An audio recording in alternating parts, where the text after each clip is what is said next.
কি হতে চলেছে কিছুই বুঝতে পারছি না। জয়দ্রথ এসব কি বলে গেল? এতটা আত্মবিশ্বাস উড়ে এলো কিভাবে? ঠিক কি পরিকল্পনা করেছে মন্ত্রী মহলের তরফ থেকে? রাজিমা তো মন্ত্রী মহলকে দায়িত্ব দিয়েছিলেন, আর এর জন্য দায়ী একজন নারী। পৃথিবীর সমস্ত সমস্ত সমস্যার মূল একজন নারী। রামায়ণে সীতার জন্য যুদ্ধ হয়েছিল, তিনি একজন নারী। কুরুক্ষেত্রে কৌরব পাণ্ডবের মধ্যে যুদ্ধ হয়েছিল দ্রৌপদীর জন্য, দ্রৌপদী একজন নারী। সব সব ক্ষেত্রে নারী। আর আমরা পুরুষরা এই সহজ সত্যটা মেনে নিতে পারি না। কেন আমরা আমাদের জীবনে প্রেমকে প্রশ্রয় দিই? এই প্রেমই তো সমস্ত যাবতীয় সমস্যার মূল। আমার বৌরানীর প্রতি আমার দাদার এই যে অদম্য প্রেম, এরই জন্য দাদার আজ এই অবস্থা। জীবনে প্রেমের আগমন মানে সব ক্ষতি, সব নষ্ট। একজন দায়িত্ববান পুরুষ, একজন কর্তব্যরত পুরুষ, বিশেষ করে যখন সে রাজপুরুষ, তার জীবনে কখনো প্রেমকে প্রশ্রয় দেওয়া উচিত নয়। মনের মধ্যে এই অনুভূতি, প্রেম, ভালোবাসা সব সব নস্যাৎ করে দেওয়া উচিত, সব ধ্বংস করে দেওয়া উচিত, সব গুড়িয়ে দেওয়া উচিত, সব গুড়িয়ে দেওয়া উচিত, গুড়িয়ে দেওয়া উচিত।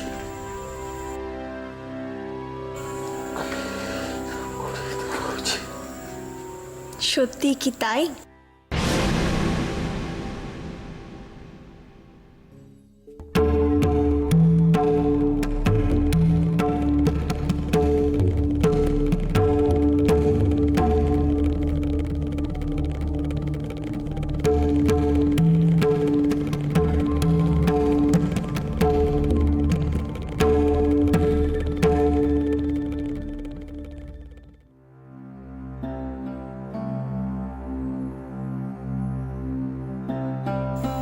সত্যি কি প্রয়োজন নেই?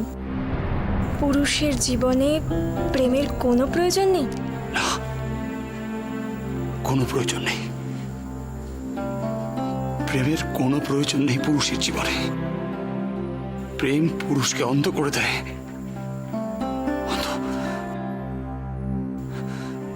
তার সামনের পথটা দেখতে পায় না।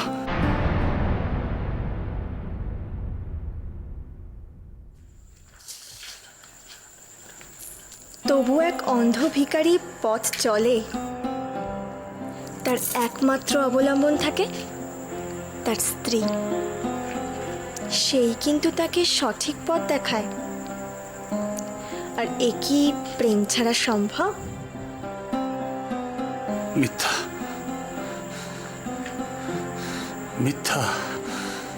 প্রেম হচ্ছে ছলনা, ধ্বংসের কারণ।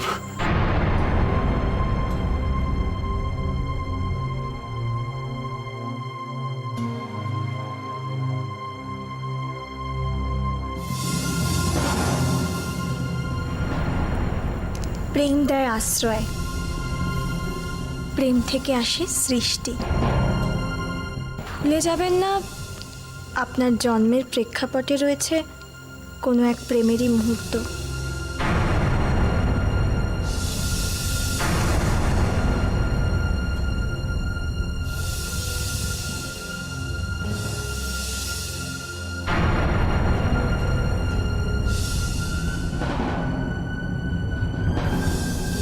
ঘৃণা করি, ঘৃণা করি আমি প্রেমকে, ঘৃণা। আপনি সিংহলের ধর্মগুরু, আপনি কি ঐশিকার এই ব্রতকে সমর্থন করেন?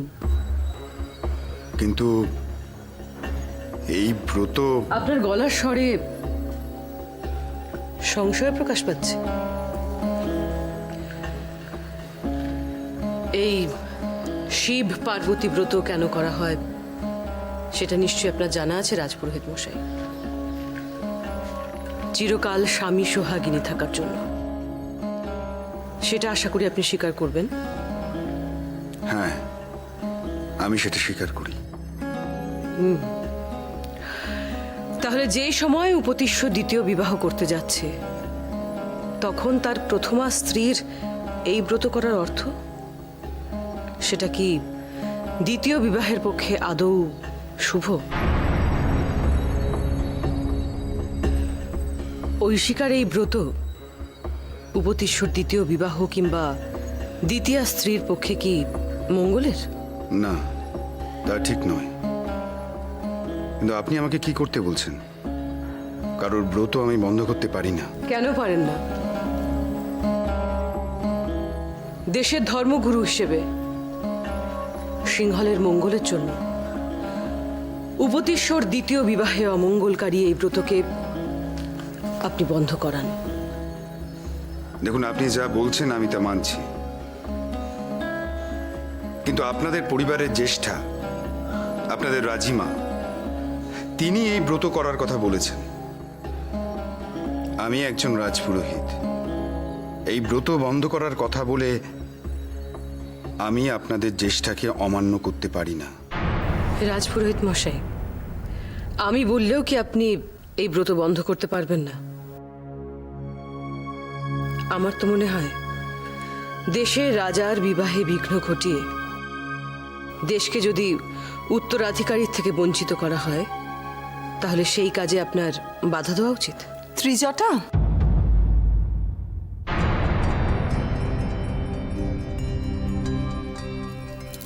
তোমার বোধহয় এটা জানা উচিত,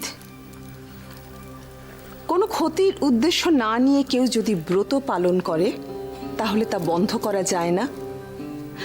সাংসারিক মঙ্গলের কারণে ব্রত পালন করা যেতেই পারে। রাজপুরোহিত মশাই, আমি কি কিছু ভুল বলছি? না, আপনি ঠিকই বলছেন। আর একটা কথা, ব্রত পালন করছে ঐশিকা। ঐশিকা তার স্বামী উপতিষ্যের জন্য ব্রত পালন করছে।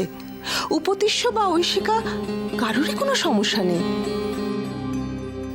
ত্রিজটা, তোমার এত সমস্যা কিসের? আপনি বোধহয় বুঝতে পারছেন না রাজিমা, ঐশিকা স্বার্থপরের মতো এই ব্রতটা করছে এককভাবে স্বামী সোহাগিনী থাকবে বলে। সে সিংহলের মঙ্গলের কথা না ভেবেই। ত্রিজটা, তুমি ভুলে যেও না ঐশিকা এ রাজ্যের মহারানী। যদি সে মহারানীর মতো কাজ করত তাহলে আমাকে তো এতদূর ভাবতেই হতো না। সে জানে সে দ্বিতীয়বার গর্ভবতী হতে পারবে না, এটা জেনেও সিংহলের উত্তরাধিকারীর কথা ভেবে সে তার স্বামীর দ্বিতীয় বিবাহ চায় না। কোন স্ত্রী তা চায় না। আমি এখন আসি। আসো।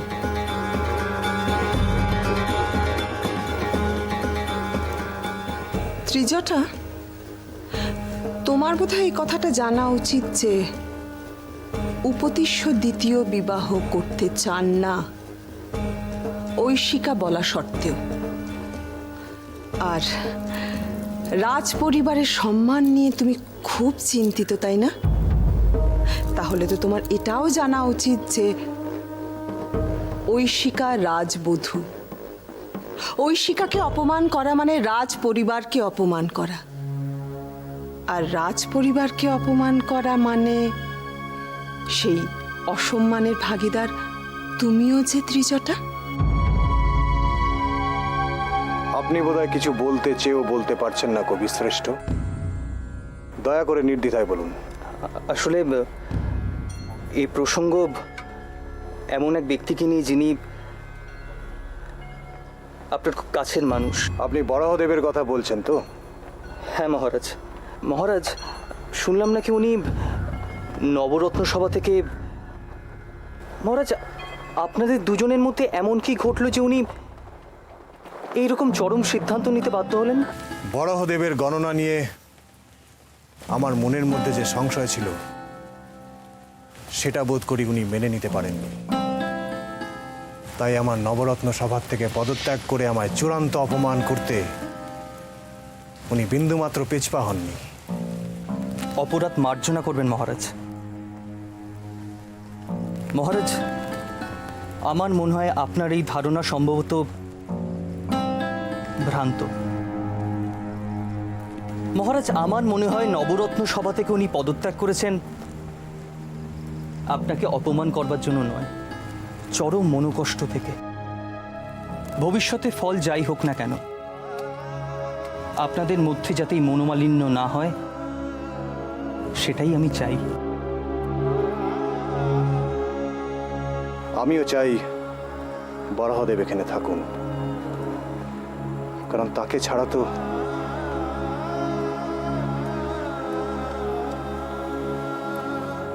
আমি আপনার কাছে কৃতজ্ঞ যে আপনি এই বিষয়ে আমার সাথে আলোচনা করে আমার মনের অনেক অন্ধকার দূর করে দিলেন।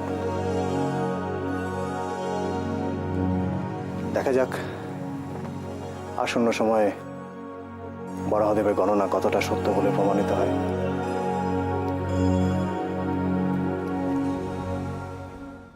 রাজদি, তোমার সঙ্গে আমার কিছু গুরুত্বপূর্ণ কথা ছিল। যদি কিছু মনে না করো তাহলে আমাকে একটু সময় দিতে পারবে? এখন কারোর সঙ্গে কোনো রকম কথা বলতেই আমার ইচ্ছে করছে না যশোধরা। তবু তোমার যদি একান্তই কিছু বলার থাকে তা সংক্ষেপে বলো। কোনো রকম ভনিতা না করে মূল বিষয়ে এসো।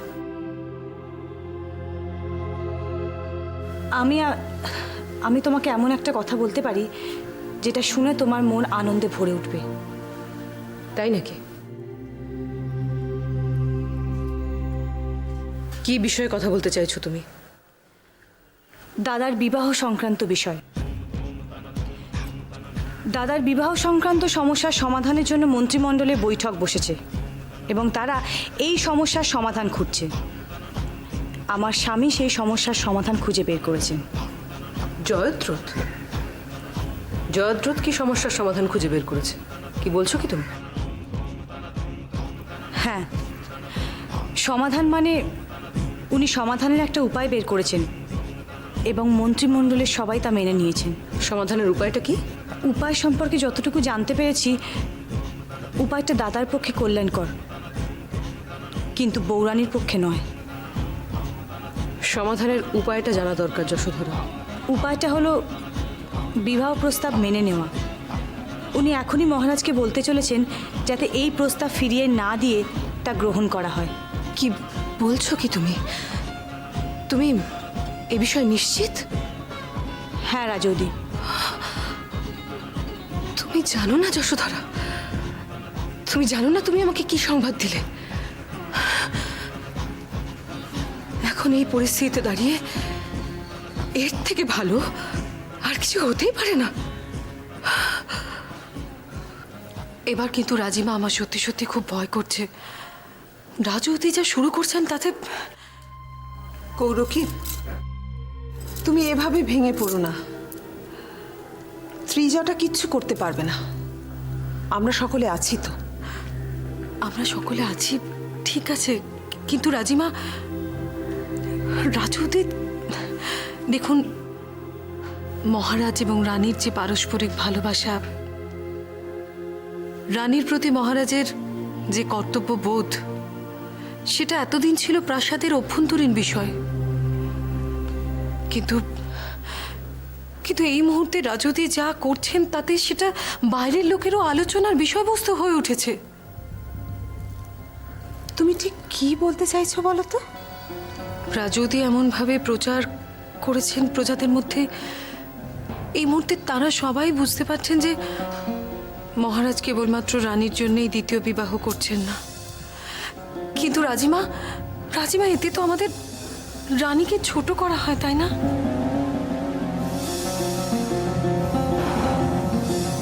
তুমি ঠিক কি বলছো আমি এবার বুঝতে পারছি। সেই জন্যেই আমি প্রতিবাদ করছি। আমি এ কথা কোনোদিন ভুলি না যে ঐশিকাও রাজার মেয়ে, তারও প্রাপ্য সম্মান পাওয়া উচিত। আজকে আপনি নিজের চোখে যেটা দেখলেন তার আড়ালেও কিন্তু অনেক ষড়যন্ত্রই চলছে এই সিংহলে। আমি জানি রাজিমা, আমাদের রানীকে সীতার মতো অগ্নি পরীক্ষা দিতে হবে, কারণ সে সুমাত্রার সমস্ত ঋণ শোধ করে চিরকালের মতো চলে এসেছে তার এই শ্বশুর বাড়িতে সিংহলে। আর কখনো সে সেখানে ফিরে যাবে না।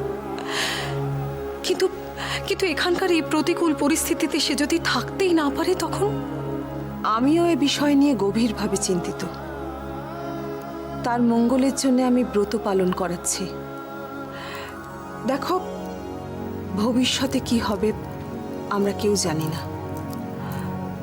কিন্তু তুমি এতটা ভেঙে পড়ো না। তুমি যদি ভেঙে পড়ো তাহলে ঐশিকা তো আরো ভেঙে পড়বে। দেখো, আমরা সকলেই ভবিষ্যতের দিকে তাকিয়ে আছি, কিন্তু এ কথা আমি বলতে পারি, ভবিষ্যতে যাই ঘটুক না কেন আমরা কিন্তু ঐশিকার পাশে সব সময় থাকব। তা তো থাকবোই রাজমা, সব সময় থাকবো। আমার শুধু ভয় করছে এই ভেবে যে রানীর অদৃষ্টে আর কোন ষড়যন্ত্র লেখা আছে।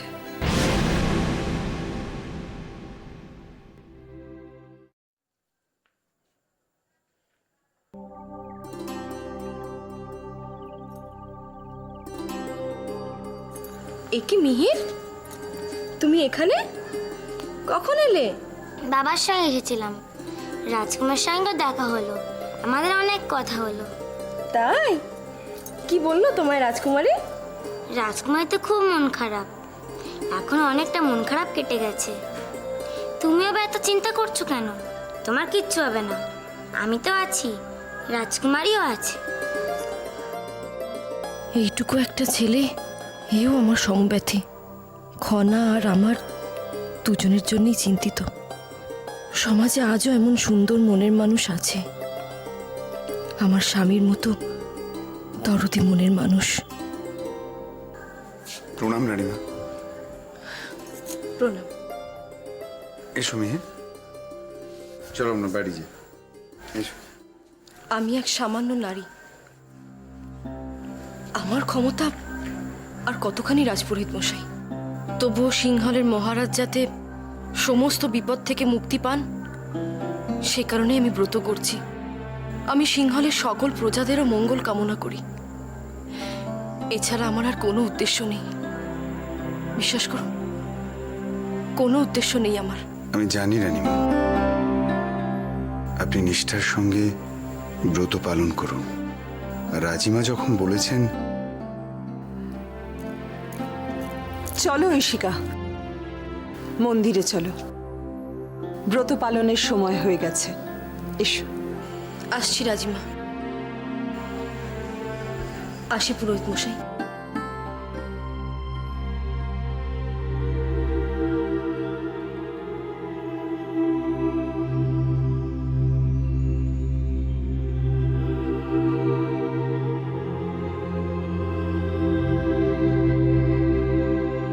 জানি না এই ব্রত পালনকে কেন্দ্র করে ভবিষ্যতে আবার কি সমস্যা অপেক্ষা করে আছে।